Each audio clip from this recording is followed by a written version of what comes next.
शौकत तरीन ने एतराफ़ किया, इमरान खान ने 20,000 अरब रुपए कर्ज लिया। ये कहना है मरियम औरंगजेब का। कर्ज पाकिस्तान की तारीख में लिए मजमूई कर्ज का 76% है। ऐसे बहुत से एतराफ़ अभी इमरान साहब ने करने हैं। IMF से सख्त शराइत पर मुआहदे का एतराफ़ भी जल्द होगा। ये कहना है मरियम औरंगजेब का। शौकत तरीन ने एतराफ़ किया, इमरान खान ने 20,000 अरब रुपए कर्ज लिया।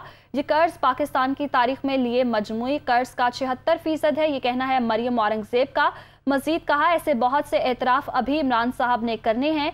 IMF से सख्त शराइत पर मुआहदे का एतराफ़ भी जल्द होगा। तहरीक इंसाफ की हुकूमत ने कुल 52 अरब डॉलर का कर्ज लिया। ये कहना है फवाद चौधरी का। इसमें से 38 अरब डॉलर आपकी हुकूमतों के लिए गए कर्ज की वापसी की। IMF से मुआहिदा पसंद नहीं तो हुकूमत IMF बोर्ड में क्या लेने जाती है, ये कहना है फवाद चौधरी का। फवाद चौधरी का वज़ीर इत्तलात मरियम औरंगजेब के ट्वीट पर यह रद्दअमल सामने आया।